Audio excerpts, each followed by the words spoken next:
Cześć! W zeszłym roku, mniej więcej o tej porze, pokazywałem Wam moją mini ogrodniczą biblioteczkę.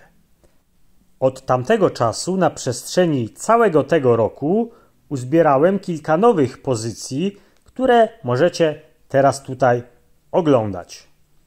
Co ciekawe, te książki udało mi się pozyskać zupełnie za darmo. No dobrze, więc poznajcie je wszystkie.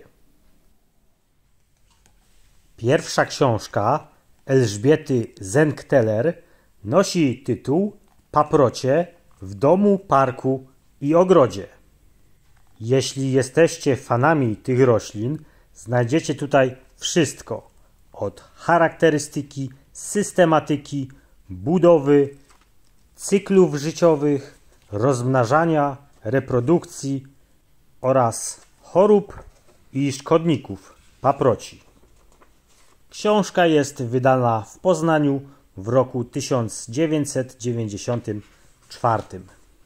Sama autorka zachwala, że w tej książce znajdziemy informacje o tym, co i jak robić, aby rośliny były piękne i nie chorowały. Książka zawiera również barwne ilustracje różnorodnych gatunków paproci, także jest to książka idealna dla każdego miłośnika popularnych paprotek. Kolejna pozycja, po którą sięgam, to książka Janusza Kalbarczyka Szklarnia na działce. Książka ta jest skierowana przede wszystkim dla tych działkowców, którzy planują wczesny zbiór plonów ze swoich ogródków oraz tych, dla których uprawa ulubionych gatunków roślin pod szkłem jest sposobem na aktywny wypoczynek. Autor przedstawił różnorodne metody produkcji roślin, a także rodzaje konstrukcji małych szklarni, sposoby ich usytuowania, gromadzenia ciepła oraz możliwości wyposażenia. Naprawdę świetna pozycja i będzie ona na pewno jedną z moich ulubionych książek, ponieważ jak wiecie, ja również posiadam szklarnię na moim rodzinnym ogródku działkowym, ale w przyszłości planuję mieć szklarnię na mojej nowej działce budowlanej. A teraz coś dla miłośników wycieczek górskich, a także, no jakby inaczej, roślin.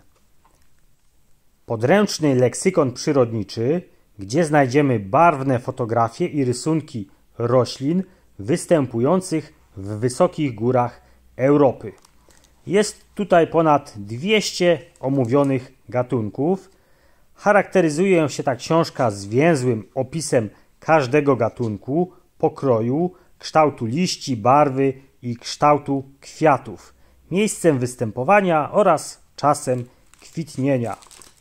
Obszerny wstęp dostarcza ważnych informacji o morfologii, rozmnażaniu roślin, a także o ich przystosowaniach do życia w wysokich górach. Znakomity przewodnik dla entuzjastów roślin, turystów i wszystkich tych, którzy cenią kontakt z przyrodą gór. Naprawdę świetna książka do plecaka. Polecam. Mam też coś dla miłośników mini roślinek, czyli książka pod tytułem Czar sukulentów. Książka wydana w roku 1992 w Warszawie.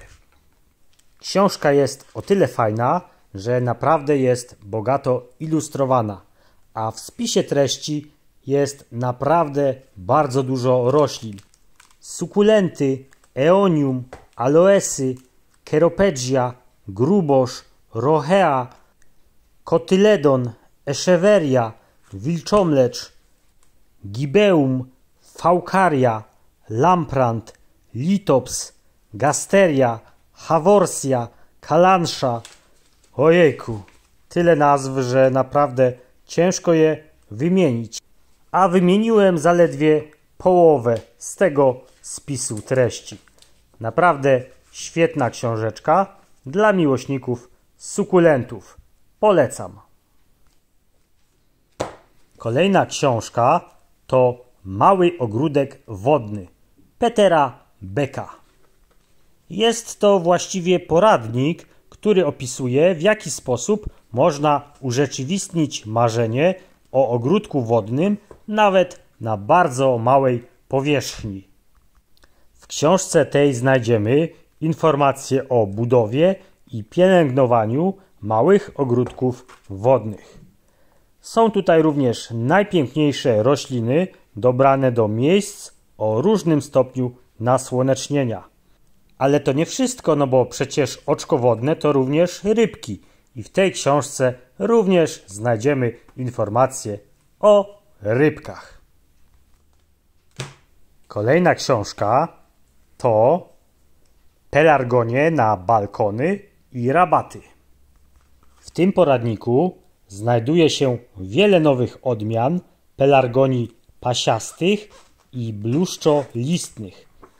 Są tutaj również pelargonie angielskie i aromatyczne. Książka zawiera liczne wskazówki dotyczące sadzenia i pielęgnowania tych roślin, a także łączenia ich w kompozycjach z innymi gatunkami. Jak widzicie, są również kolorowe ilustracje oraz mnóstwo informacji, na co zwrócić uwagę przy zakupie na przykład pelargonii. Świetna pozycja. A teraz coś dla mnie, ponieważ ja bardzo lubię trawy ozdobne. Co prawda lubuję się w miskantach, ale również bardzo chętnie poczytam o tużycach oraz sitach. W tej książce możemy znaleźć wszystko na temat tych traw rabatowych, metody rozmnażania, zasady uprawy, opis gatunków, odmian i chyba najważniejsze moim zdaniem takie zestawienie traw rabatowych według wysokości, czyli coś, co bezpośrednio przyda się w ogrodzie podczas planowania rabaty. A tutaj pozycja taka ogrodniczo-kucharska. Nosi tytuł Domowe kiszonki, które leczą.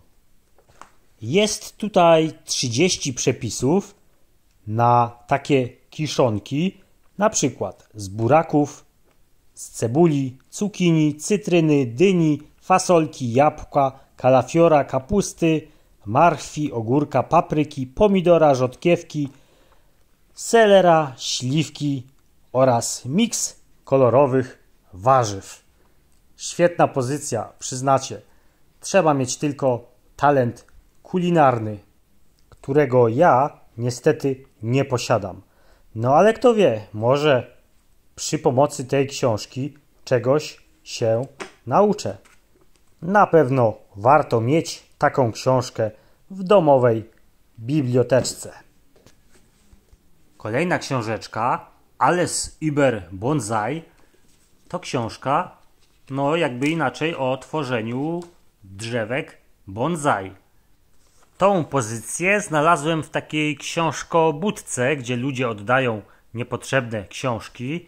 No niestety jest ona po niemiecku, więc niewiele z niej rozumiem. Ale za to z tej książki już bardzo dużo rozumiem, ponieważ jest to taka stara pozycja z 1984 roku. Nosi ona tytuł Rok na działce. No i zobaczmy, mamy grudzień, także są również informacje z grudnia, co możemy robić na naszych działkach. Bardzo fajna książka, na pewno się przyda. A to już jedna z większych ksiąg, a właściwie album, który udało mi się zdobyć. Iglaki, ozdoba ogrodu. No i jak sam tytuł mówi, są tutaj wszelkiego rodzaju informacje o wszystkich iglakach, które możemy zaaranżować w naszych ogródkach czy też na działkach. Mi osobiście przyda się ta książka, ponieważ na mojej nowej działce na pewno będę miał jakiś zakątek z iglakami.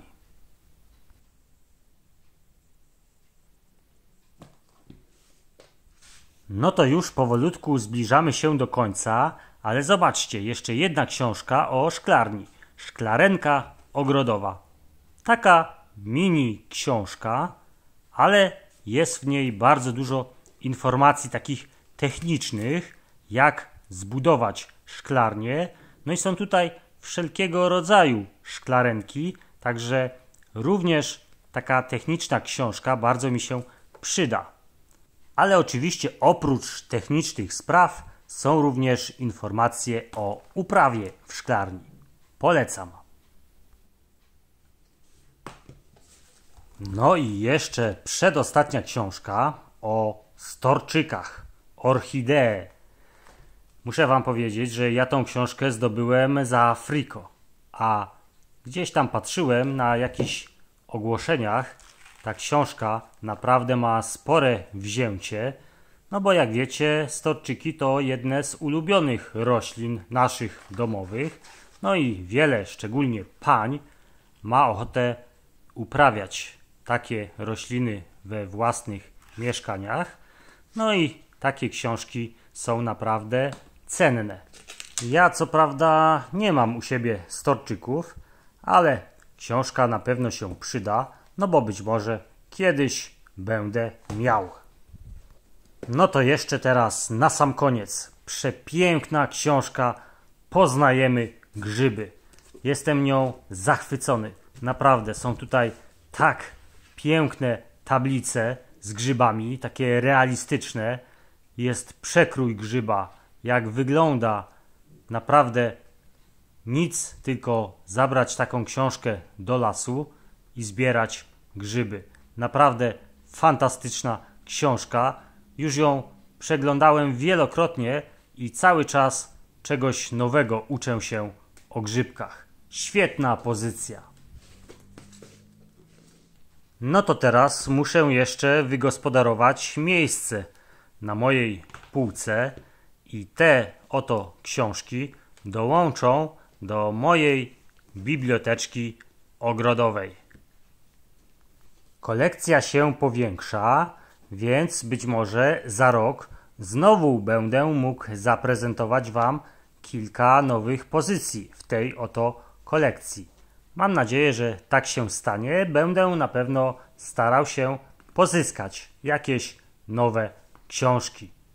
Dziękuję wam ślicznie za obejrzenie tego odcinka.